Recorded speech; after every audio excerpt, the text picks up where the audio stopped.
we compared all our markers in the dog genome to the same markers in the wolf genome. And we asked, what markers are very divergent? And we find that the primary signal in the dog genome of origin is from Middle Eastern wolves. Genetic evidence points to Middle Eastern wolves as the original ancestors of our dogs. The genetic contributions from other wolf populations all occurred at later points in dog evolution. But when did the human-dog partnership begin? Our earliest archaeological evidence is a canine skull found not in the Middle East, but at Goyer Cave in Belgium. When it was discovered in 1870, it was believed to be the skull of a wolf. But in 2007, Dr. Mita Gimonpré re-examined the skull and found something quite different. These skulls were discovered more or less 140 years ago, and they remained in the museum since then. They were excavated in two different caves in the Belgian Ardennes. This skull, as you can see, is very gracile, very slender compared to this wolf skull. It has quite a short snout, and this is typical for domestic dogs. Its teeth are still quite large. So this is not typical for recent dogs, but is a sign that it's really an old dog. This skull has been carbon dated as being over 31,000 years old, twice as old as the oldest dog skull previously found. This is the most compelling evidence that long before the end of the Ice Age, environmental and human influences had given rise to the dog. And it may have looked something like this. But was it tame? Tameness means, to me, docility. That is, an animal that will not harm you generally and will be submissive to your needs. Domestication, to me, means much more than that. That is, if you open the gates for your dog, it may go out for a walkabout, but it's still going to come back to you for food and shelter and even for companionship. It's part of human society and dependent upon it. The Goyer skull at 31,000 years ago is indeed a very old dog, and it really does suggest that domestication occurred on the order of tens of thousands of years ago. Other evidence of humans and dogs has been found in Israel, Western Russia, and Germany. But perhaps the most intriguing find is in southern France. Chauvet Cave, discovered in 1994, contains the earliest cave paintings in Europe. Perhaps the most important discovery was not found on the cave walls, but in the damp clay floor.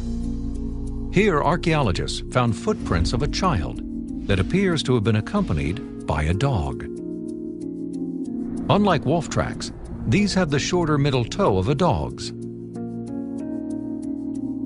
Carbon dating of the child's torch marks, swiped on the cave wall, tell us he and this ancient dog may have taken their walk together 26,000 years ago. The archaeological record is tantalizing, but sparse. And genetic research can tell us where dogs came from, but not how closely they may have looked like the dogs in our living rooms today. In this analysis, we're looking at lineages, in a sense. We're tracing backwards in the family tree. We're not necessarily saying how that dog looked 1,000 or 2,000 years ago. We're asking what its ancestry was. So the dog that we see today and recognize as a Samoyed or a Chow Chow, its ancestors might have looked far different than that. Our relationship may go back over 30,000 years, but what our dogs look like today is a fairly recent creation. Something on the order of 80% of our dogs probably derived from selective breeding practices in the last few hundred years. With the Victorian era, 11,000, 12,000 years ago, there wasn't anywhere near the strict breeding regime that exists today. So an individual may have had a whole mixture of dogs, small to large, with various abilities, and tried to select amongst them, but there was nowhere near the rigid types that we see today. The last cold snap of the Ice Age turned Western Europe both cooler and drier.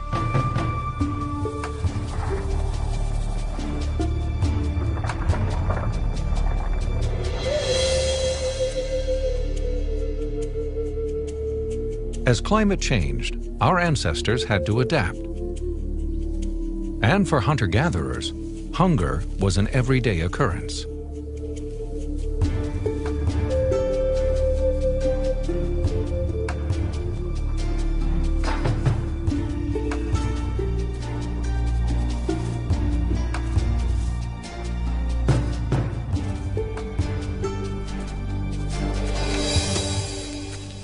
And primitive hunting could be very much hit and miss.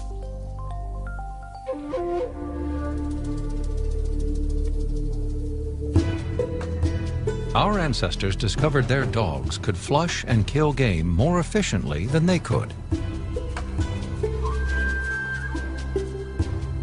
Dogs had the keen ears and noses to find game, big and small,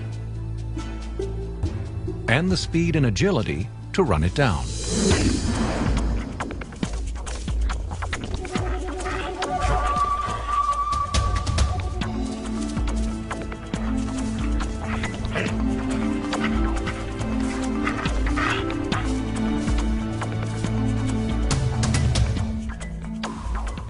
Wolves were specialists in cooperative hunting.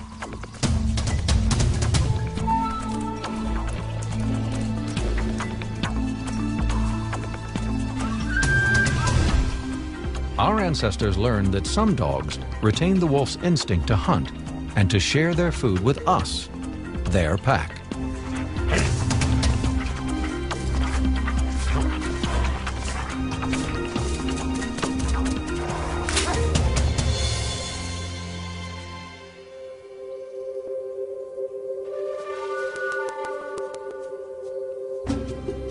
We began the process of selective breeding by mating only pairs of good hunting dogs. Our ancestors were literally creating the perfect partners for the hunt. This is the modern-day Saluki. It's a living relic of one of man's earliest shaping of a good hunting dog into a great one. A Saluki-like dog skeleton was found in a burial mound in northwest Iraq that dates back to 5,500 years ago. 3,300 years ago, this fan was made for King Tutankhamun, showing the young king hunting ostriches with a dog, the spitting image of a Saluki. Salukis are sighthounds. Over millennia, Salukis were carefully bred and trained to spot and chase game across the hottest deserts. They aren't the fastest dogs humans created, but at 33 miles per hour, they're fast enough. Their real talent is being able to hold that speed for up to 2 miles to exhaust their prey, something even a wolf will rarely do. A Saluki's long legs can cover nearly 12 feet in a single stride. At 2 points in their gallop, all 4 paws are off the ground. This efficient gait contributes to their incredible endurance. Wolves can run around 30 miles per hour. At top speed, a wolf's stride is 6 to 8 feet.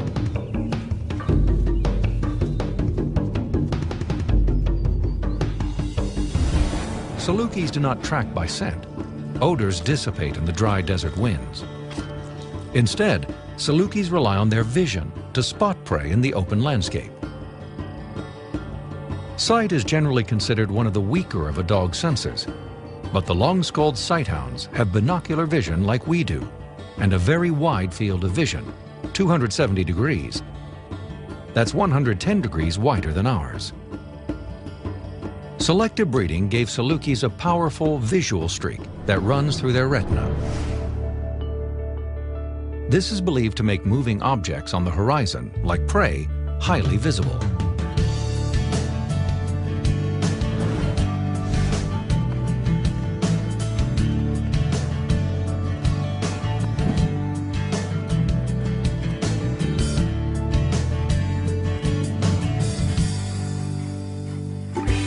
From these first sighthounds came Afghans, Borzoi, Irish wolfhounds, and the fastest of all, the greyhounds. Where's the bird? Find a bird. Whoa. But some hunting dogs are at their best when standing perfectly still. This is the pointer, a distant relative of the greyhound, crossed with scent hounds to produce a dog with good legs, a great nose, and terrific self-control.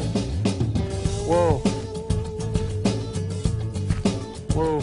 It's bred to find game hiding at our feet. Good boy.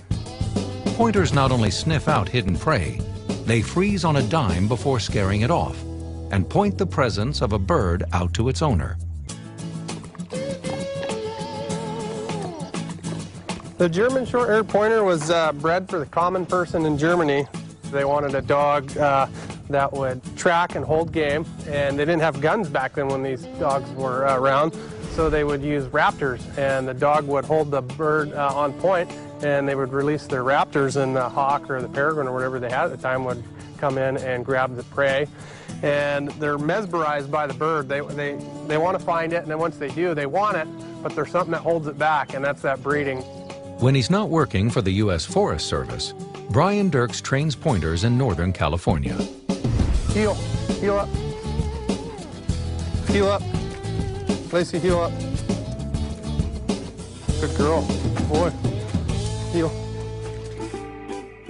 Today, most of us no longer need dogs as hunting partners and simply enjoy these popular breeds as cherished family members.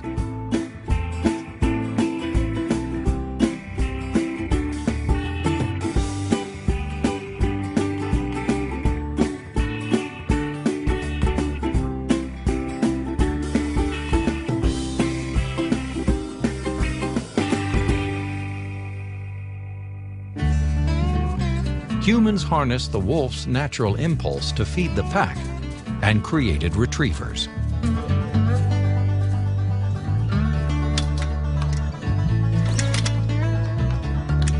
Retrievers are bred to recover prey and return it to the hunter without damage.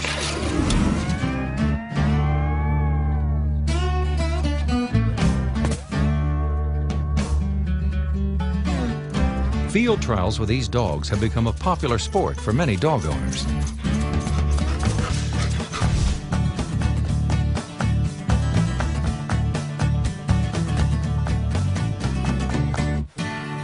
Retrievers are equally at home on land or water. Their double-layered coats insulate against all kinds of weather, and webbed feet help propel them through the water. Poodles are rarely used for retrieving anymore. It's a treat to see these hunting dogs doing what they were originally bred for.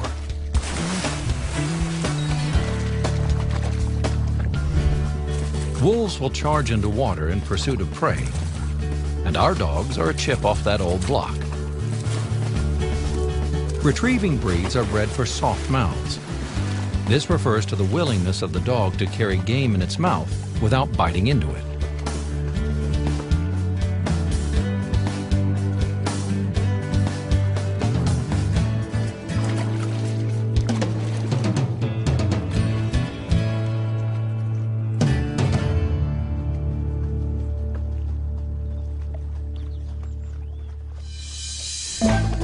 A wolf's jaw has a bite force of 1,500 pounds per square inch of bone-crushing pressure.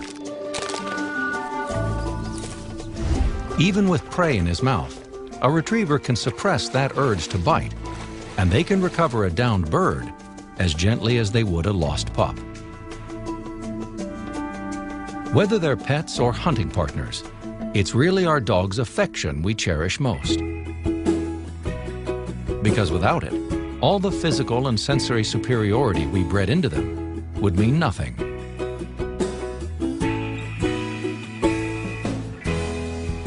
And without our love, they would still be wolves.